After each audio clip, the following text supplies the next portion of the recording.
Bom dia, pessoal. Deixa eu ajeitar aqui, tá na internet da casa no Wi-Fi para não cair.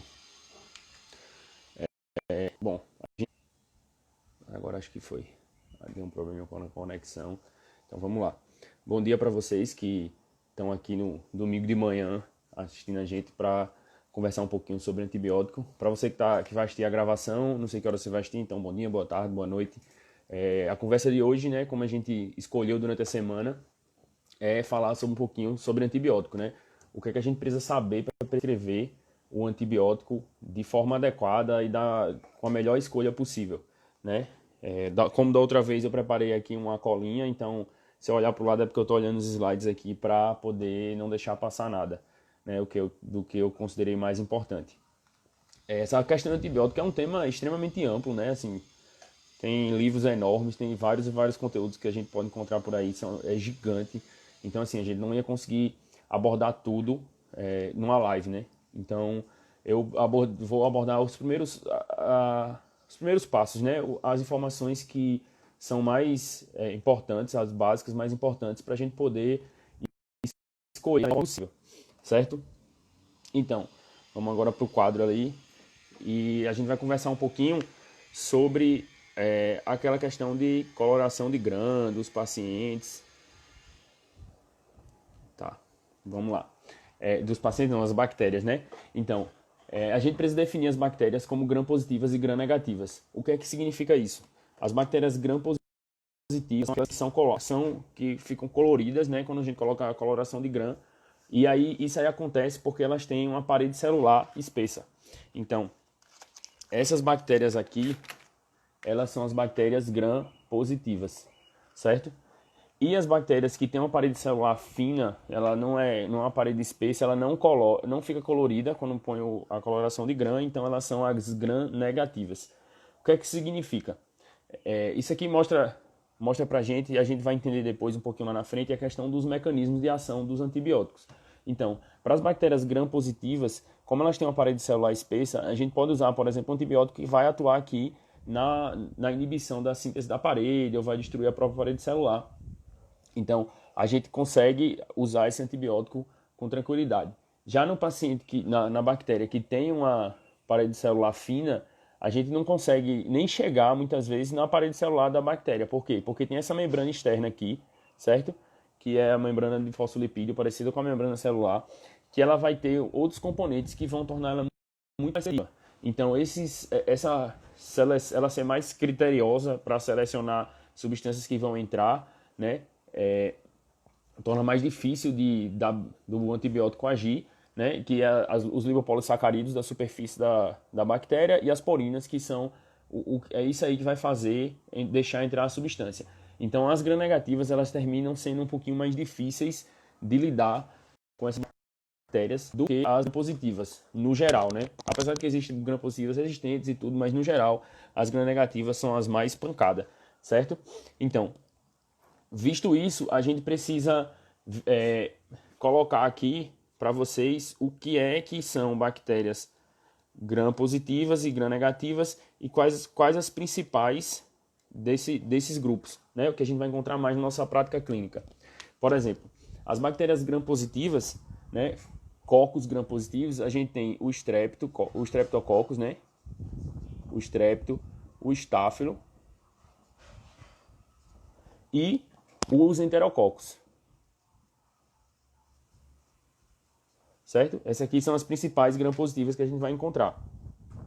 Os cocos gram-negativos que a gente vai encontrar são a Neisseria, né? Neisseria, que é o meningococo. E já saiu aqui da tela. E a Moraxella, certo? Essas aqui são as duas principais cocos gram-negativos que a gente vai encontrar na nossa prática clínica. Dos bacilos gram-positivos, a gente tem e o Clostridium.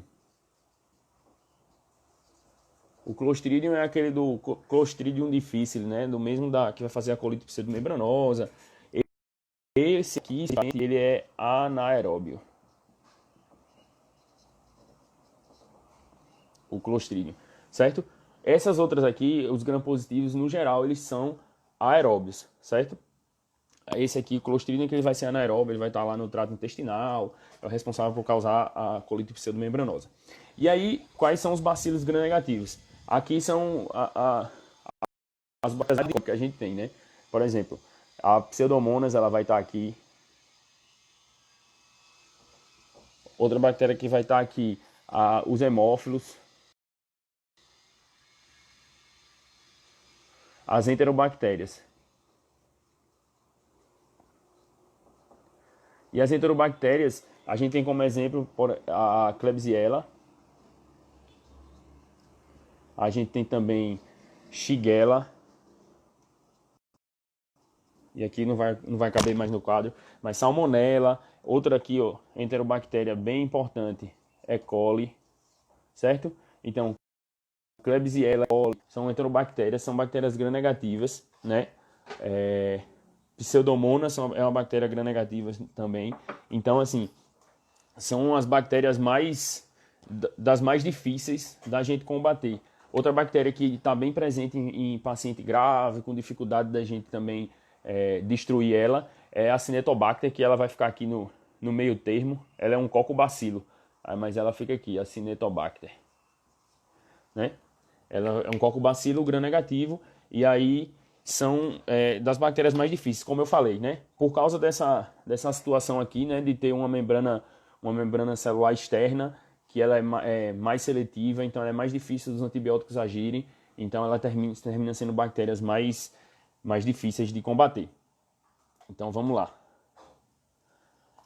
Continuando aqui, o que a gente precisa fazer? A gente precisa, então, depois que a gente viu, né, essa parte mais básica, sabe o que é gram positivo, o que é gram negativo, entendeu direitinho quais são o que o estrepto, o estáfilo são gram positivos, que pseudomonas é gram negativo.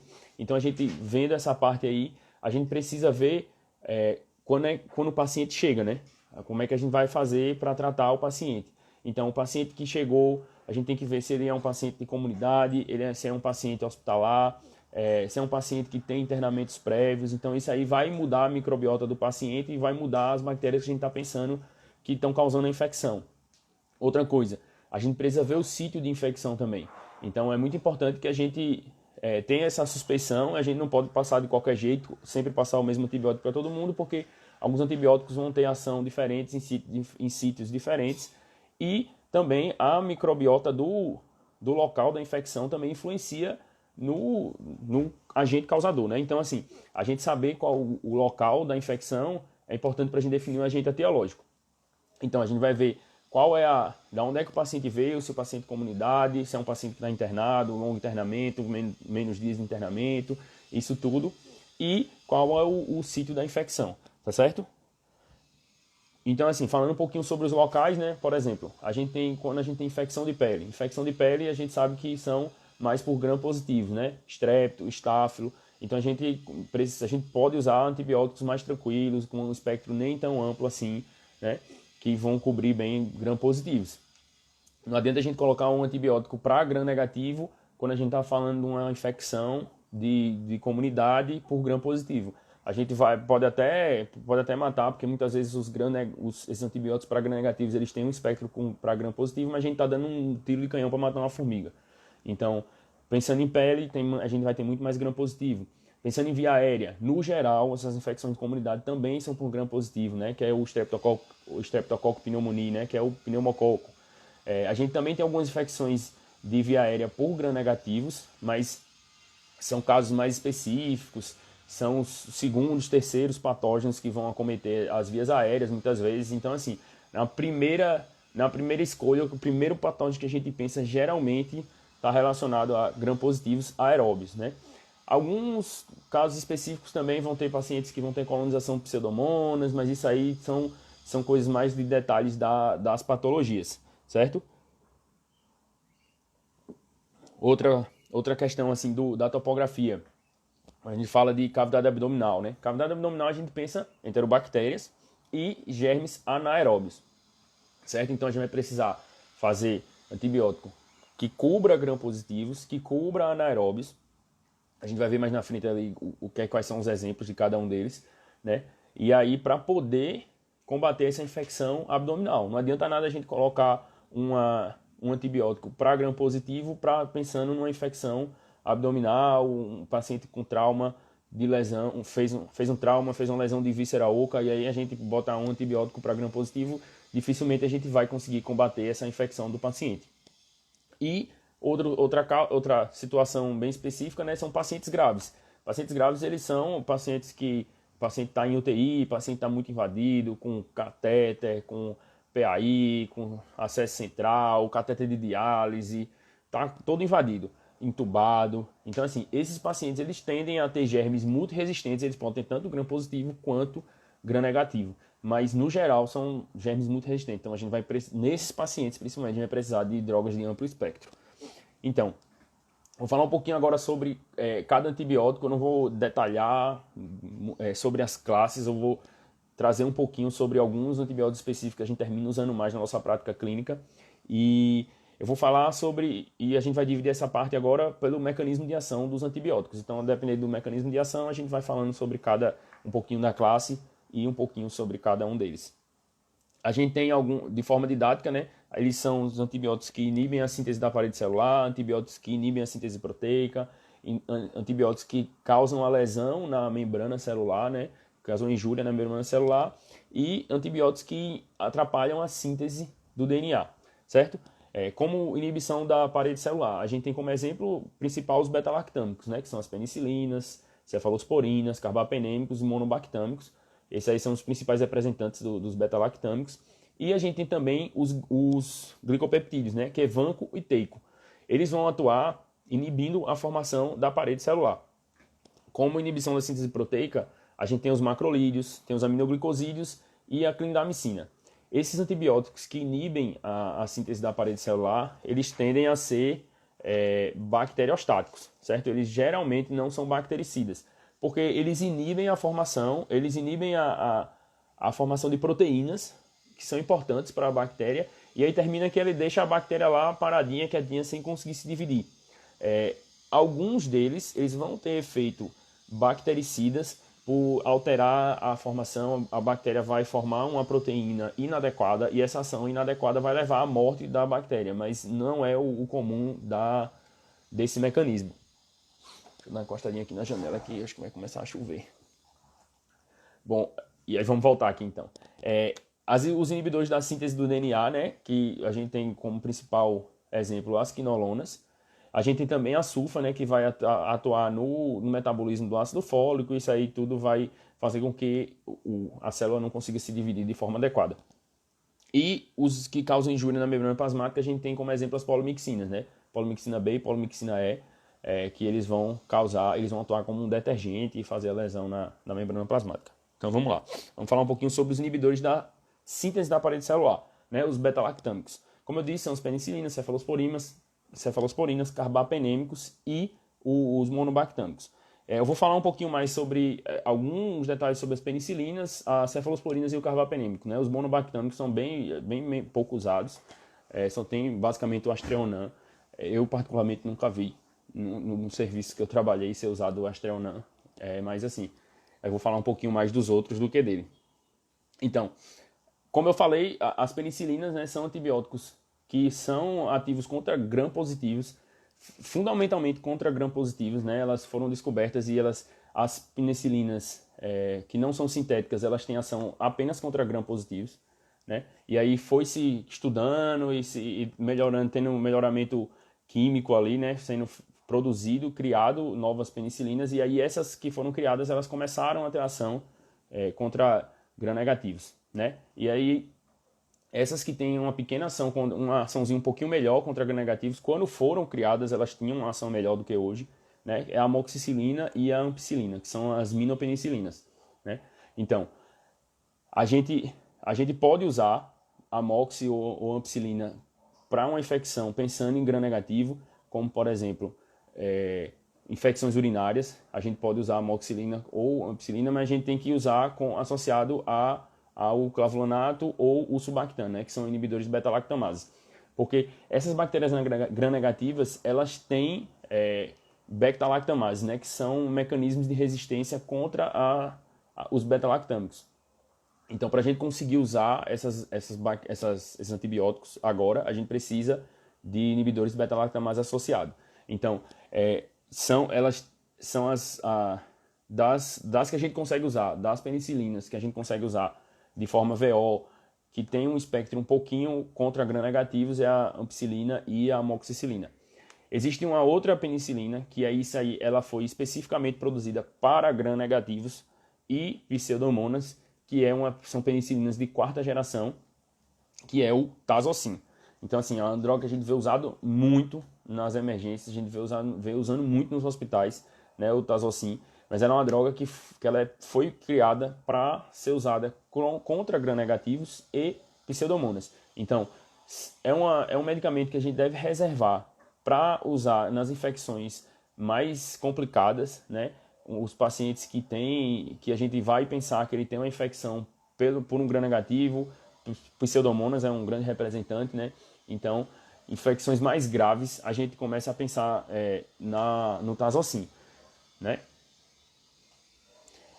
A posologia do Tazocin, né, é um frasco ampola, a gente faz de 6 horas de 4,5 gramas. Com relação à questão de ajuste de dose para a função renal, eu vou falar um pouquinho mais na frente, vou dar uma dica a respeito disso. Mas adiantando rapidamente, não adianta a gente tentar decorar quais são os antibióticos que corrigem a função renal. Isso aí a gente vai ter que sempre olhar, e também é importante que cada serviço tenha tem uma correção diferente. Mas lá na frente eu vou falar um pouquinho mais. Então, a gente falou um pouquinho das penicilinas, a gente vai falar um pouco agora sobre as cefalosporinas, né? Vamos pro quadro agora, o quadro tá meio solto. Pra gente falar um pouquinho sobre as cefalosporinas. Elas são beta-lactâmicos, né? Que elas naturalmente tinham mais ação contra gram-negativos do que as penicilinas, certo? Então, quando elas foram descobertas, elas já tinham essa vantagem, então um pouquinho mais de ação contra gram-negativos. E aí, com a tecnologia, foi se desenvolvendo novas cefalosporinas, né, que pudessem ter uma ação melhor contra gram-negativos, e é basicamente isso aí que acontece com as cefalosporinas. Então, existem 5 gerações, né, de cefalosporinas. Deixa eu ver aqui. A primeira geração, a segunda geração, a terceira geração, certo? E aí, qual é o diferencial de uma para outra? Geralmente, esses da primeira e segunda geração, a gente vai ter mais antibióticos que são VO. E daqui para frente, a gente vai ter os antibióticos que são EV. Beleza? Então, elas têm ação predominantemente, as de primeira e segunda geração, para gram-positivos, certo? Então a primeira geração vai ter uma ação muito grande para gram-positivo, e a ação de gram-positivo vai caindo com o avançar das gerações das cefalosporinas. E as de terceira geração, elas foram projetadas para ter ação maior contra gram-negativos, certo? Então, elas vão ter uma ação bem maior contra gram-negativos e uma ação menor para gram-positivos. Então, essa imagem assim a gente consegue entender, fica até mais gráfico, fica mais visual e mais fácil de decorar. Que as de primeira geração elas vão ter mais ação contra gram-positivo e um pouquinho de ação para gram-negativo, enquanto que de terceira geração vão ter mais gram-negativo e um pouquinho de ação para gram-positivo. Quais são os grandes representantes que a gente tem das cefalosporinas de primeira, segunda e terceira geração? Aqui a gente tem a cefalexina, né? Que a gente usa bastante para gestante, né? Então é a de primeira geração, né? É um dos representantes, acho que o que a gente usa mais. A gente tem também a cefazolina, o pessoal que faz cirurgia termina usando mais esses cefalosporinas de primeira geração. Aqui a gente tem o cefaclor e a cefuroxima, certo? E aqui, principalmente, a gente tem aqui na minha cabeça, eu tenho que ficar de lado, ceftriaxona. Então, a gente vê que a ceftriaxona é um antibiótico já para um espectro mais amplo, para bactérias mais complicadas, né? Então, por isso que a gente termina reservando ele para infecções para paciente estar internado, né? Até porque ela é feita V ou IM, né? Então a gente vai reservar isso para pacientes que estão internados. E aí falta de quarta e de quinta geração. Quais são as cefalosporinas de quarta e quinta geração? A de quarta geração, ela vai pegar tudo. A de quarta geração, ele pega tanto o gram positivo quanto o gram negativo, né? Então, cefalosporinas foram criadas para que ela cobrisse um espectro mais amplo possível. E aqui a gente tem como principal representante o cefepime. Cefepime, que é o antibiótico de escolha para a gente usar nos pacientes neutropênicos febris, né? Então, é a cefalosporina de quarta geração, né, que a gente vai usar, que tem um espectro muito, muito amplo. E a cefalosporina de quinta geração, que a gente tem usado mais agora, está aparecendo mais agora no mercado, principalmente em hospitais particulares. Eu ainda não cheguei a ver nenhum paciente usando no SUS. A de quinta geração, ela é o mesmo espectro da quarta geração, só que ela cobre MRSA, que é o Staphylococcus meticilina resistente, certo? Então, ela vai tanto cobrir porque o Staphylococcus meticilina resistente, ele os antibióticos, os beta-lactâmicos não conseguem matar ele, né? Então, a gente vai conseguir cobrir o meticilina resistente com o beta-lactâmico com a cefalosporina de quinta geração, né? Que é a ceftarolina. A ceftarolina, que é o nome comercial que a gente vê nos hospitais particulares, é o Zinforo. Então essa é a diferença dele, que ele vai ter um espectro bem amplo e vai pegar MRSA. Então aqui, quinta geração. Certo?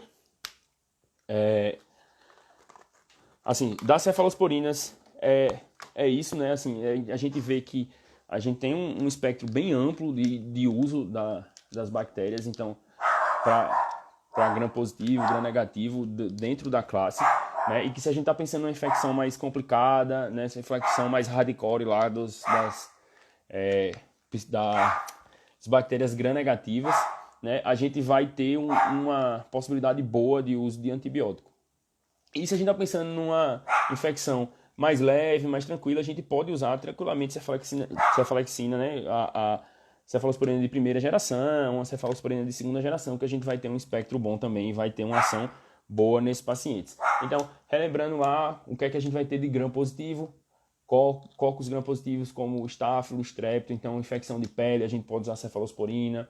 A gente tem alguma infecção mais simples, urinária, por exemplo, a gente pode usar uma cefalosporina também de segunda geração, que a gente vai ter cobertura para gram negativo, né, que termina sendo os principais patógenos, né? E um detalhe aqui que eu tinha esquecido de colocar, acabei de ver aqui no slide, outra representante aqui da cefalosporina de terceira geração é a ceftazidima. E o que é que ela tem de diferente da ceftriaxona? Ela pega pseudomonas.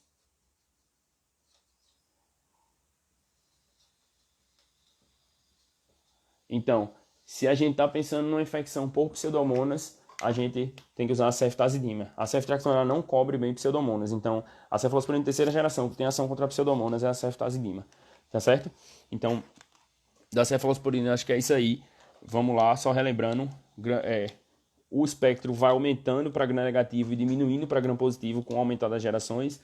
A cefalosporina de terceira geração, que cobre pseudomonas, é ceftazidima. A de quarta geração vai pegar gram positivo, gram negativo do mesmo jeito. E o principal representante é o cefepime.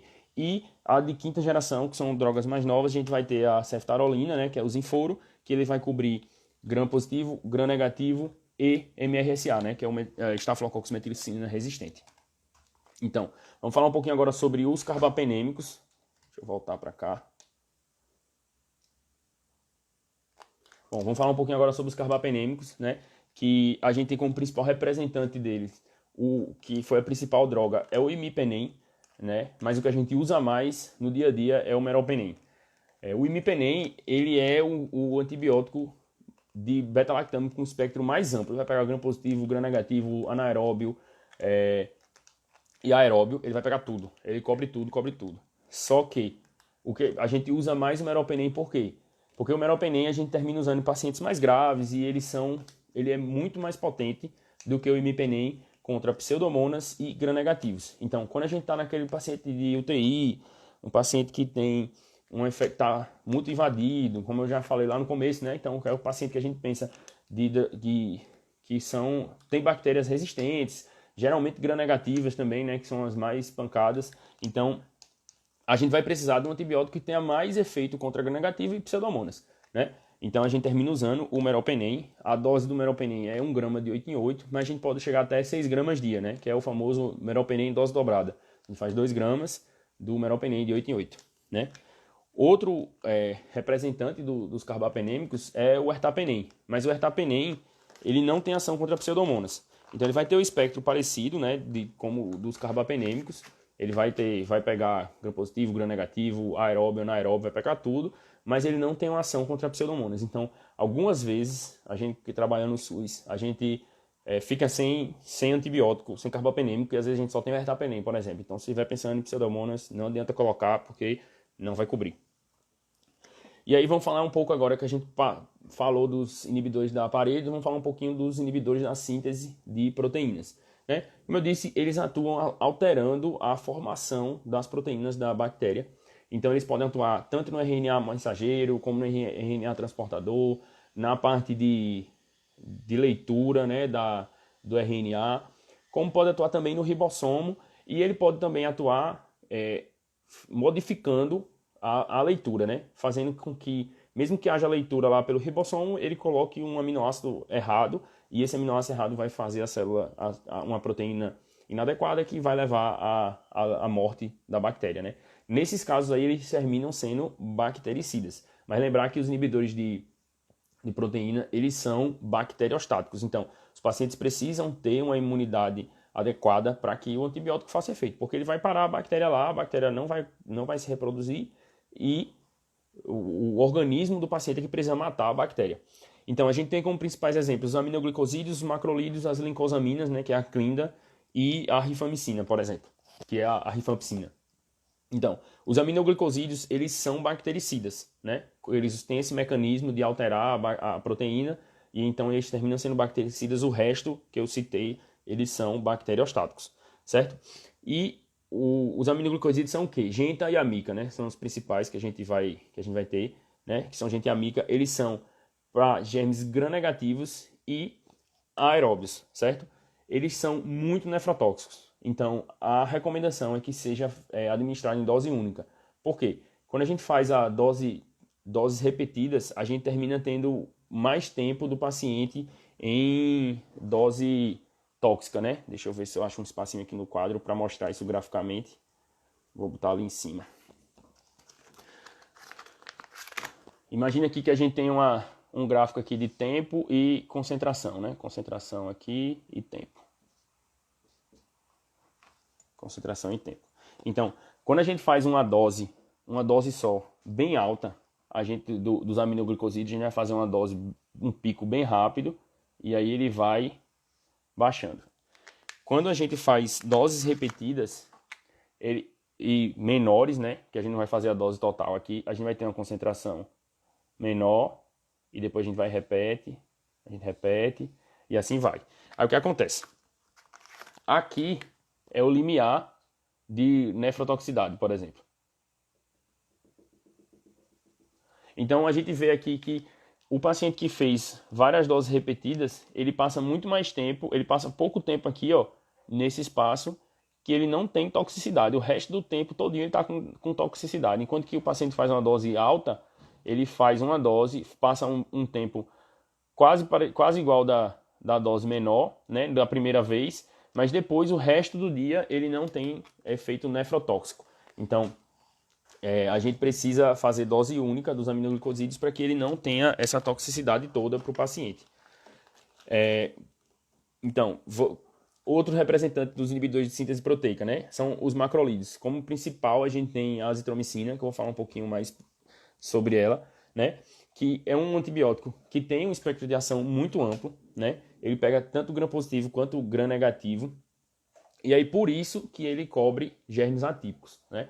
Então algumas recomendações por exemplo, os guidelines para tratar pneumonia, alguns colocam já para você começar azitro, em alguns locais, dependendo da resistência, do patógeno, não recomenda nem fazer mais a penicilina e já faz direto o macrolídeo, né? Então, por exemplo, eles pegam hemófilos, eles pegam Neisseria, Moraxella, Campylobacter, Legionella, todos esses germes aí que podem causar lesão, podem causar uma infecção respiratória, por exemplo.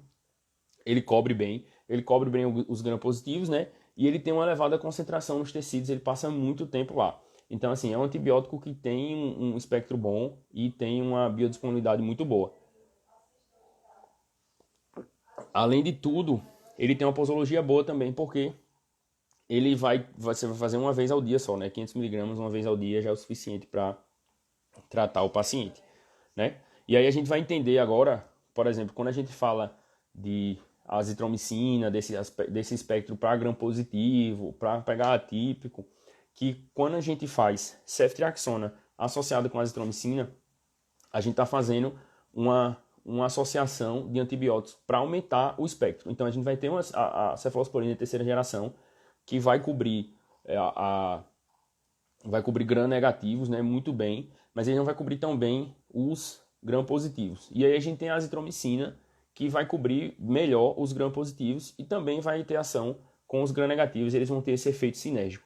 Então, por exemplo, quando a gente tem infecção respiratória, um paciente que chega com sepsis de forma respiratória, a gente pode começar tranquilamente ceftriaxona com azitromicina para fazer uma antibioterapia de amplo espectro nesse paciente. Onde eu me formei, a gente usava muito mais quinolonas, né? Na época não existia a contraindicação de se usar quinolona, mas tem uma questão também da causar resistência e perder uma possibilidade de tratamento para os pacientes com tuberculose. Aqui em Pernambuco, não se usa quinolona praticamente nas emergências e nos quadros respiratórios. Por quê? Por causa dessa questão da tuberculose. Então, assim, se usa muito, muito mais ceftriaxona com azitro. Talvez nos lugares onde não tenha uma prevalência tão grande de tuberculose, a gente pode ter o uso de quinolonas respiratórias, porque a gente está pensando em paciente hospitalar e tudo, mas acredito que na maioria dos lugares se deve estar usando aí ceftriaxona com azitromicina, até por essas recomendações da quinolona. Então, a gente entende agora, quando a gente fala de azitromicina, que tem uma boa penetração no tecido, que fica muito tempo lá nas células, que ela vai ter essa ação bacteriostática, vai ter uma ação cinética junto com a ceftriaxona, porque quando a gente faz ceftriaxona com azitro, a gente tem uma antibioterapia de amplo espectro, né? A clindamicina, né, também é inibidor de produção de proteína, né, de síntese proteica das bactérias, e ela vai atuar principalmente contra anaeróbios e gram-positivos. Então, ela não tem nenhuma ação contra gram-negativo. O que ela tem de interessante? Ela tem uma penetração em osso muito boa. Então, aquele paciente que a gente tem uma osteomielite, o paciente com pé diabético, né, que ele termina tendo uma infecção mais complicada, né? Então, a gente vai lançar mão da clindamicina. E aí, pensando que ela tem ação para anaeróbio, quando a gente está fazendo antibiótico para tratar anaeróbio, geralmente essas infecções que têm presença na aeróbios, eles vão ter uma flora mista. Então é importante que, associado à clindamicina, a gente use outros antibióticos, ou aminoglicosídeos, ou cefalosporina, ou quinolona, né, para poder ampliar o espectro, pegar gram-positivo, gram-negativo e anaeróbios, certo? Então, a gente começa a entender agora, quando a gente usa cipriclinda, por exemplo, a gente vai... eu vou falar um pouquinho mais lá na frente da quinolona, mas assim, a gente vai ter o cipro pegando as gram-negativas, a clinda pegando as gram-positivas e os anaeróbios, então a gente vai ter uma associação boa aí para o paciente que tem uma infecção de pele, um pé diabético, né, uma infecção mais complicada, até uma osteomielite. A gente pode usar de 300 a 600 miligramas de 8 em 8 horas. Então, os pacientes que têm uma infecção mais tranquila, a gente vai usar 300 miligramas. Os pacientes que têm uma infecção mais difícil, mais importante, né, a gente vai usar 600 miligramas 3 vezes no dia. Os inibidores de síntese celular, né, como eu falei, a sulfa e as quinolonas. A sulfa ela vai atuar no metabolismo do ácido fólico, então ela vai impedir a replicação celular adequada, por interferir no metabolismo, né? Tanto a sulfa como o trimetoprim, né, que é o principal representante, o sulfa com trimetoprim, trimetoprim, né? A sulfa com trimetoprim, né? Isso é o principal representante, ele vai atuar no ácido fólico, ela termina tendo ação contra várias bactérias, mas como ela foi muito usada, ela é um antibiótico antigo, termina que o espectro é está muito baixo atualmente, tem os usos bem específicos, mas existe muita resistência. Então ela termina sendo reservada mais para paciente com PPJ, né? O paciente infecções o trato urinário mais tranquilas, paciente com cistite, a gente pode usar açúcar com trimetoprim ainda. Então, mas assim, são usos muito específicos, bem poucos. Já as quinolonas são antibióticos com espectro bem ampliado, com ação bem boa. Ela foi os primeiros, né? As primeiras quinolonas, elas tinham mais ação contra gram-negativos e aí foi sendo produzida para aumentar o espectro de ação para gram-positivos. Elas atuam inibindo as topoisomerases, né? Então, na hora de replicar o DNA e na hora de se desenrolar e se enrolar, ele atua nessa fase aí, termina que causa uma alteração e faz com que ele não se divida de forma adequada e a célula morre, né? A bactéria morre. Então, principalmente, ela cobria enterobactérias, né, de primeira geração, como norfloxacino. E aí, com as outras gerações, né, a de segunda geração, que é a cipro, e a terceira geração, que são as quinolonas respiratórias, a gente foi aumentando o espectro delas, né? Ela começou a pegar estáfilo, pseudomonas, atípico, e as respiratórias, elas pegam também o mesmo espectro, estáfilo, pseudomonas, atípico, gram-negativa, e também cobre bem estreptos.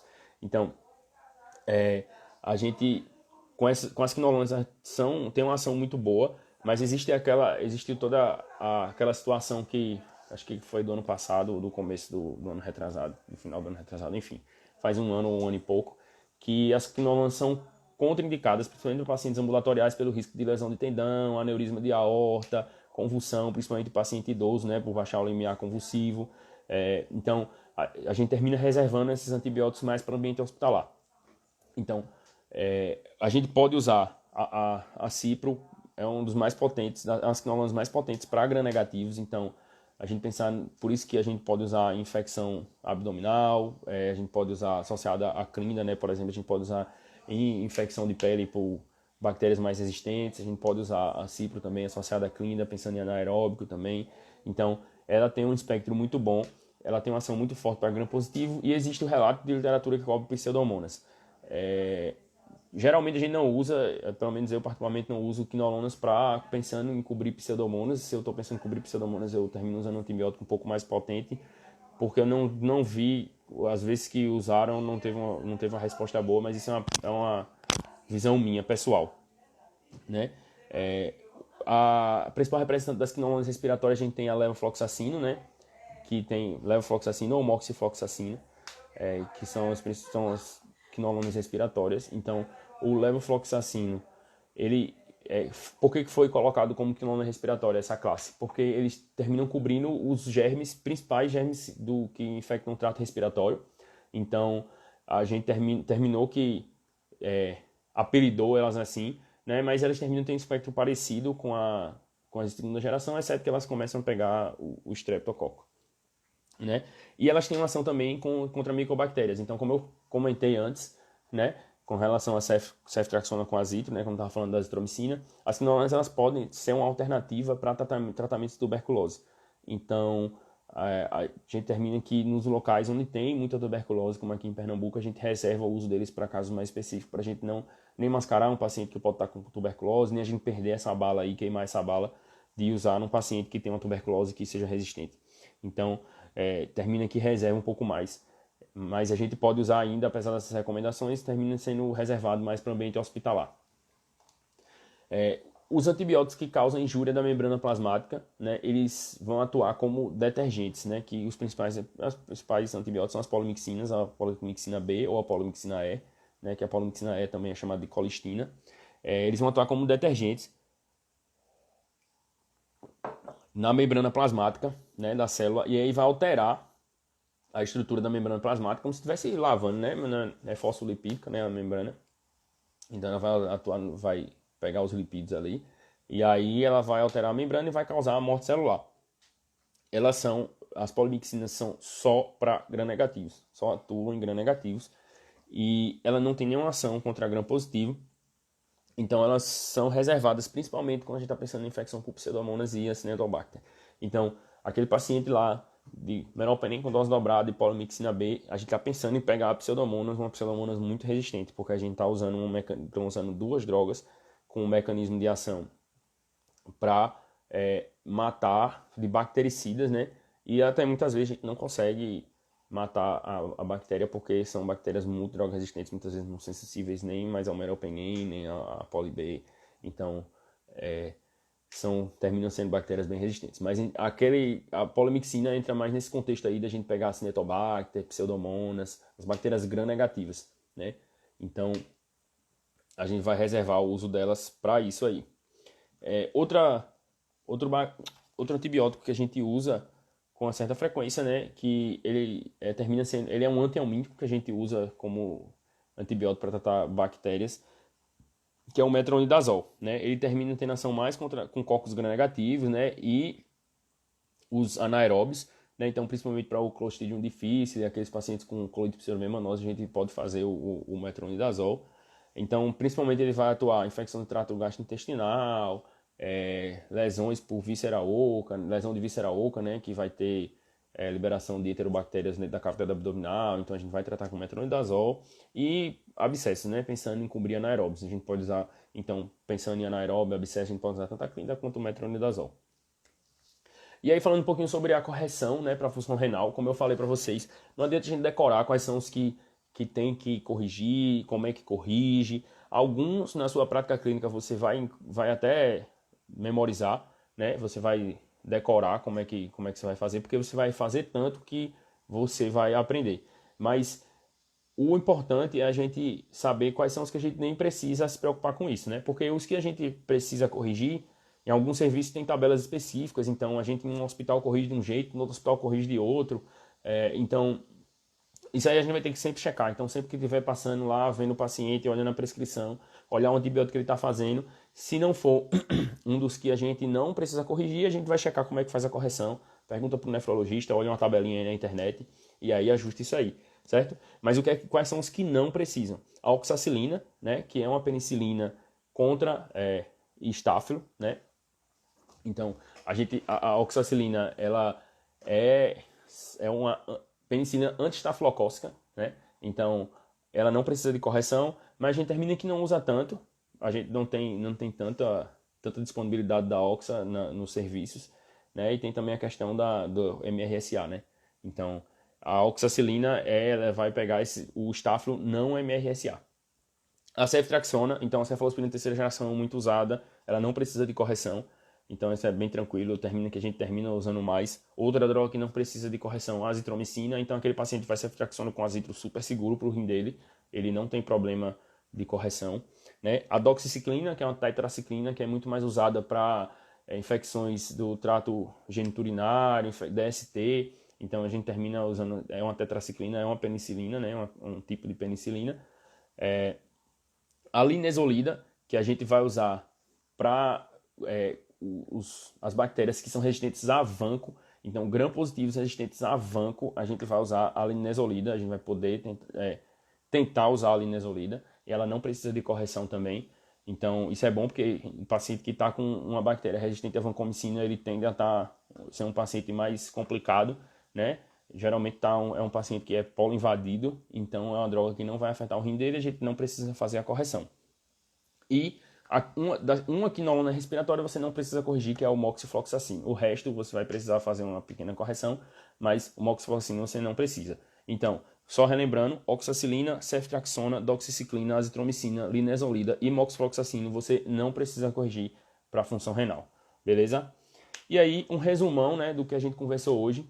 A gente precisa, primeiro, o paciente chegou, a gente precisa identificar qual é o foco infeccioso e qual a natureza da onde ele veio, né? Se é um paciente que veio de comunidade, se é um paciente que tem internamentos recentes, se é um paciente que está já internado há alguns dias. Então, isso aí vai ajudar a gente a pensar qual o tipo de bactéria e qual é o local da infecção. Vai ajudar também a pensar qual o agente etiológico, né?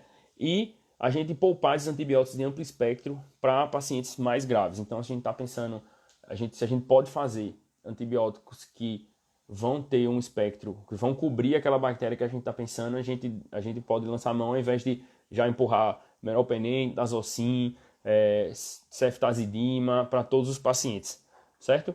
Era essa a mensagem que eu queria passar. A gente tem um uso racional dos antibióticos. Eu espero que vocês tenham entendido e tenha contribuído explicando aí um pouquinho sobre as bases de como usar melhor os antibióticos para que a gente possa ter uma melhor escolha, a gente escolha de forma consciente, faça o melhor para o paciente e evite estar causando resistência bacteriana, evite estar queimando uma bala que a gente possa precisar usar lá na frente com aquele mesmo paciente.